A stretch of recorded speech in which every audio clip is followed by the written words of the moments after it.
How's everyone doing? Hope you're doing good. Hope everyone had a good Father's Day. That little Mac 1010, that thing just, the rings ain't even seated in it yet. And I checked compression on it because it did feel kind of low.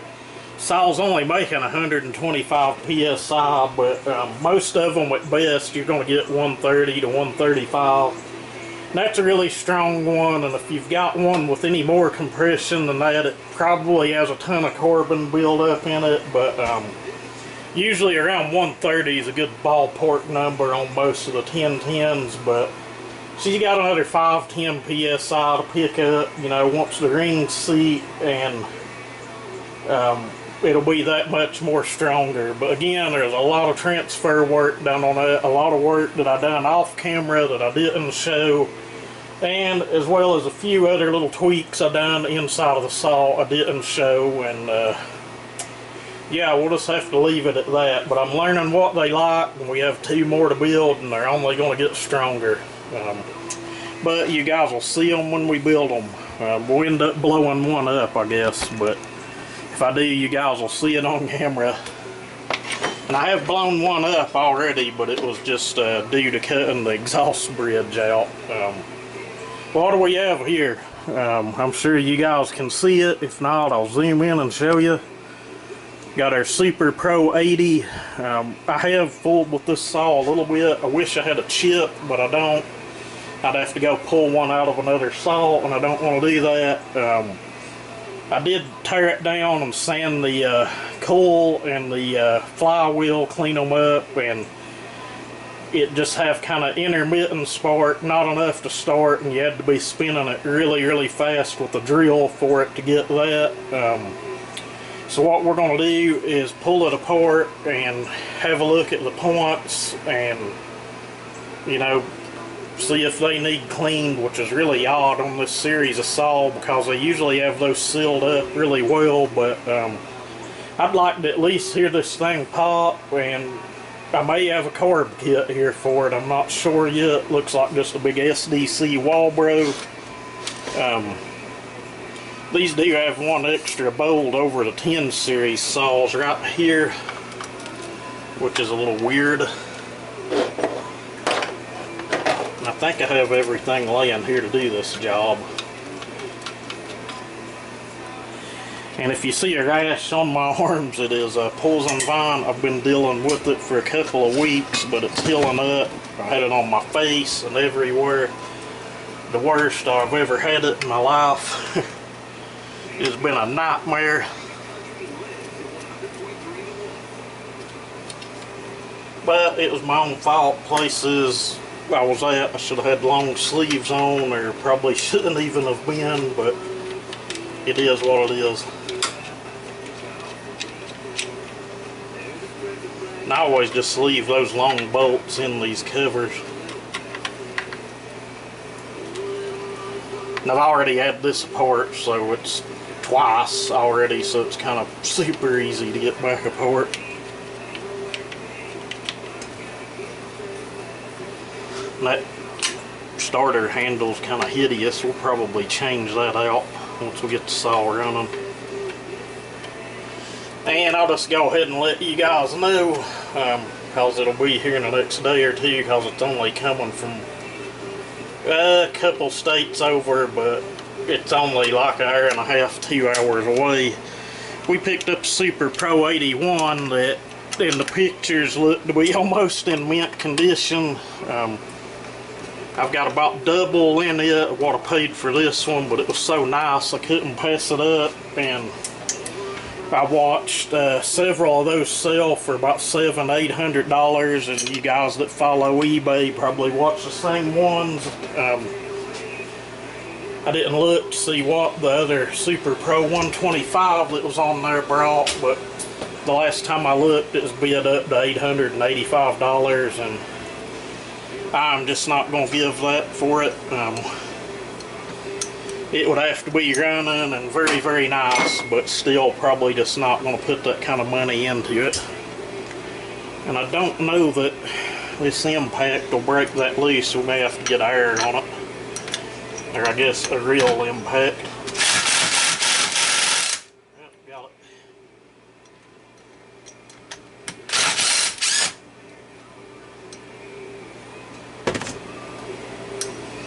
Sometimes these things will just come right off really easy. And other ones you have to really massage the hell out of to get them off. We're going to run our nut back on a little bit.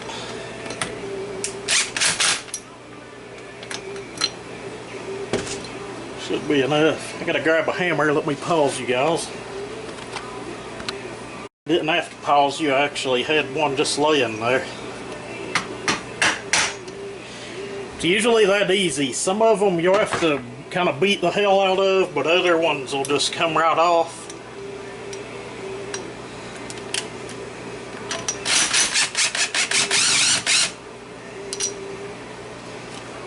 Yeah, the next couple Mac 1010s we build, I planned on making freaks out of those saws. I've even had thoughts of having a pop-up welded on one of the pistons. If I actually have family that weld for a living, but you know, they're busy, they have their own families, you know, it's just kind of hard to get anyone to do anything, and that's understandable. But there's a welding shop like a quarter mile from my house, and we'll just have to see what he would charge to do that, or if he would even be interested in doing it. I'm no welder at all by any means. I can booger weld something together enough to hold a little bit, but a lot of my muffler mods I've done in the past are about laughable. It's just something I never was great at, or hell, really never showed a lot of interest in either. I'm really not wanting to remove that keyway, but it's gonna have to happen. Looks like it's about half-ass out of there anyway.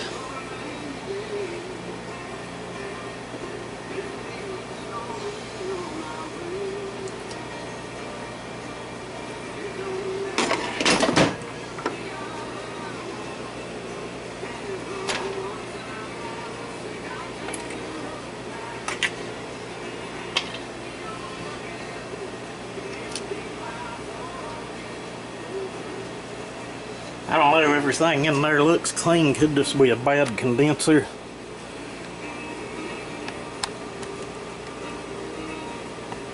I'll probably hit them with some sandpaper and grab a condenser here that I know is good and swap out in it and put it back together. Could even have a bad cool, I'm not for sure, but there's no way you're going to be able to see me get in there and do anything. But I'm going to pause you guys, grab some sandpaper, and see what we can come up with here. Okay guys, so what I've done, I've got the points opened up and I've got some sandpaper in there. It's about 100 grit, and we're just going to work that. It is doubled where it's sanding on both of the contacts at the same time, mainly just to where we'll know those are good and clean. Everything on this saw looks good. Kind of hard for me to believe that it doesn't have fire, but could be one of those rare occasions where we've got a bad condenser or a coil.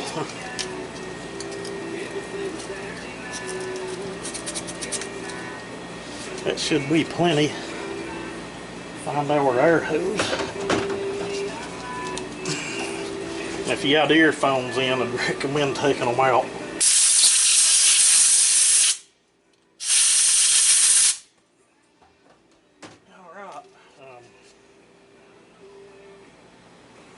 I already cleaned up the coil and the flywheel. Yeah, it's been about a week ago. That's for the kill switch. I knocked it loose.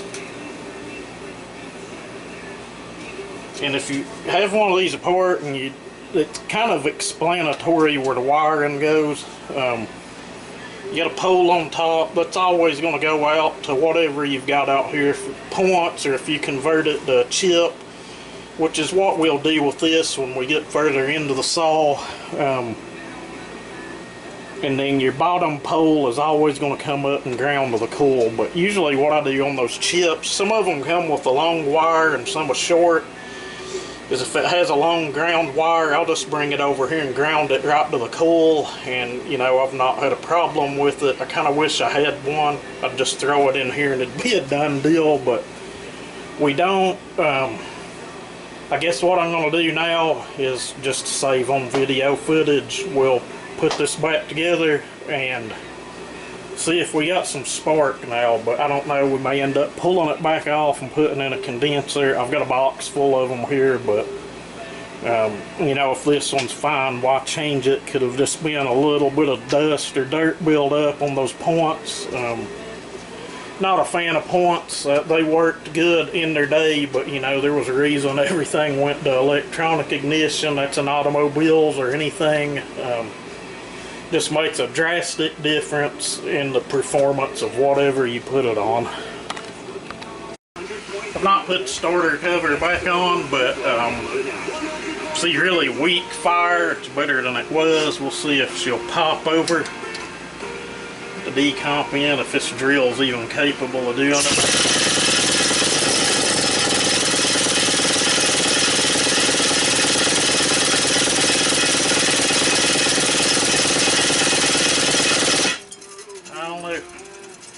Seemed to blow a lot of that. I had some carb cleaner sprayed in. It popped a little, but about all I was getting before was little intermittent sparks. So, you know, I don't know.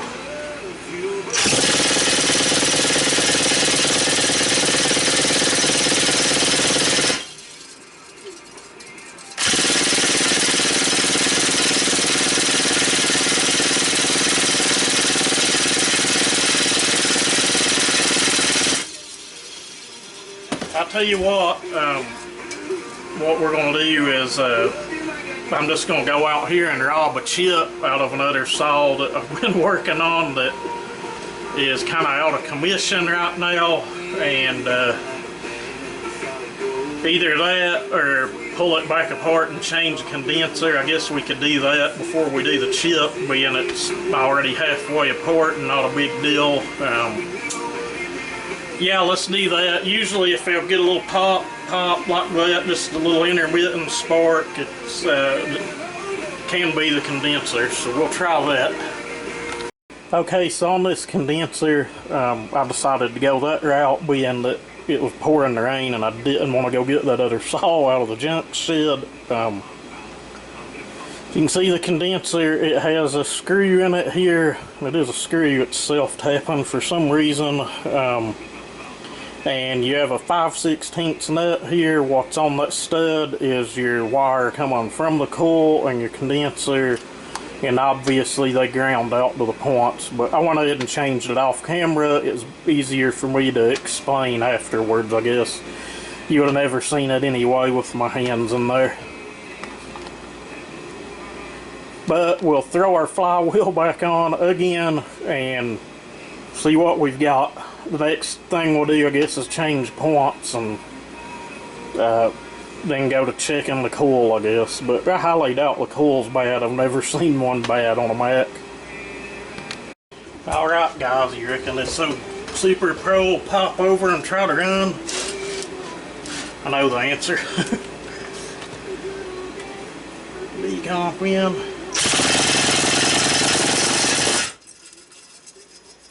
Decomp in.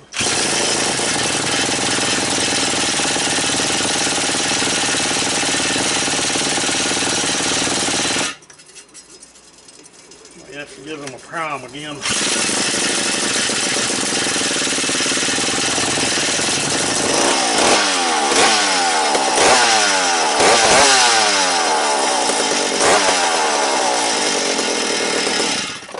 Okay, I'm not going to lie to anyone, I didn't know it was going to do that. I just put a little fuel in the tank off camera and was like, well, if I can get it to pop over with that drill, we'll throw the choke in and see what happens. But let me get the starter cover back on this and get it off of my workbench. And obviously, we have a runner here, and it sounds pretty damn strong. Yeah, we may be able to get this thing into wood in a weekend or two. We have that old piece of wood out back, you know. Maybe if it's not pouring the rain tomorrow, which they're giving rain, there's storms all around us. If you're down in East Tennessee, I really hope that big storm dodged you. It just barely missed us here, and we got a little rain off of it was it, but it looks like it's like 90% all day tomorrow and may clear out Wednesday. But yeah, let me quit running my mouth. And we don't have an air filter for this, but they make re-pops on it looks like, so we'll have to pick one up. But it looks like we're not even going to need a carb kit. This thing sounds damn strong. I'm pretty excited, really. And it sounds like a bar stud that's missing is actually laying in the oil tank. We may address that in a little bit as well, but let me shut you guys off and get the starter cover back on and see if we can get her to start up without the drill. Alright guys, let's see how she does. Starter cover kind of gave me a fit putting it back on. Not sure what was up with that. Couple fins broke off the flywheel and one of the little springs on the starter paws on the flywheel. We kind of had to re-engineer that a little, but once we done that it went right on. Realistically, I guess them things should fire right back up.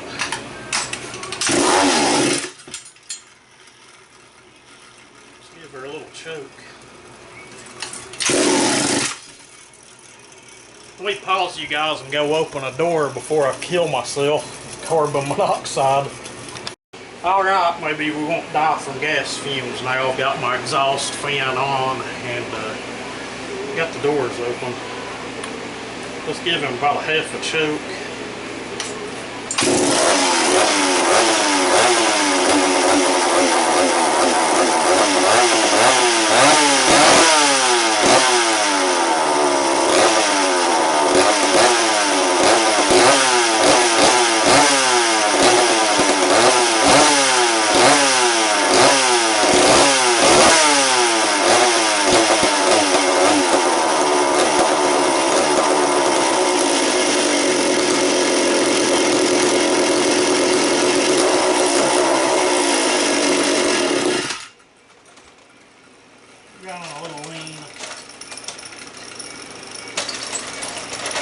May as well just show you guys how I go about setting a base tune on a carburetor on anything.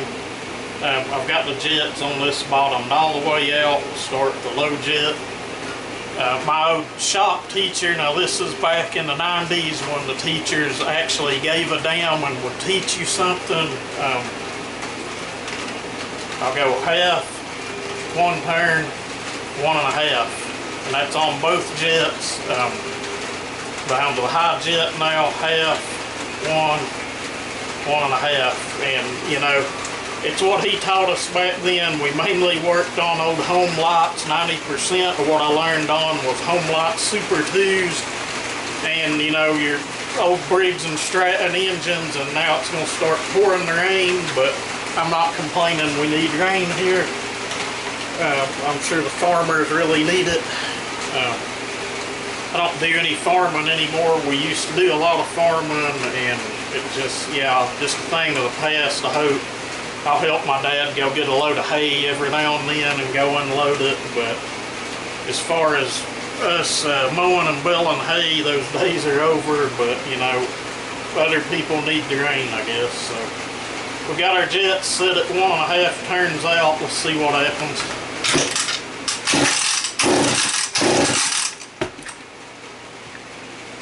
I'm going to use a decomp before it kicks back and breaks my arm.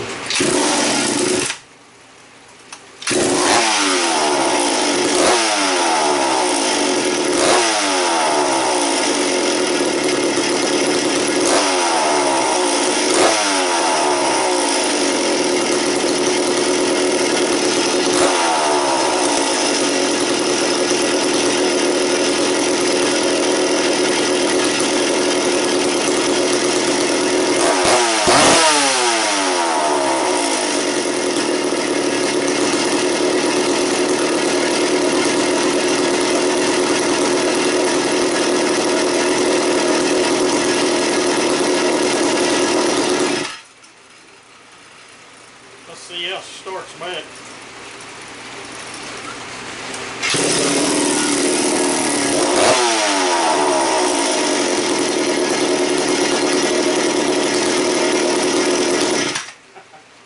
Is that not amazing? I'll just tell you guys, I paid $99 for that saw. If you'll remember, I bought it, seller said the engine was seized. I said, well, whatever, it's worth $99. You know, we can find a cylinder or have it fixed, but I'm half-assed tempted to put a compression gauge on it because this thing has crazy compression. And I guess when they say Super Pro, they're no joke. That thing's revving, as you can see, like a ported saw. Can't wait to get this tore down and ported, but you know, I'm probably going to run it as is for right now, but we will try to pick up an air filter. It kind of looks like the same air filter set up that maybe like a 250 would use, but again, I highly doubt it. We may try to come up with something on it, maybe cut an old piece of screen or something out and just try to make us something just so we can get out and run it. I don't know, but I don't really want to suck a bunch of sawdust up into this thing either and ruin a good engine. But yeah, I'm tickled to death. And the other saw we have coming, I mentioned we had one coming, but it's Super Pro 81. And like I said earlier, damn thing looks bent. The saw's not really heavy either. They're 82 cc's, and I'm sure it's going to cut and pull just the way it sounds sitting here. You can just tell it's just really torquey, really snappy.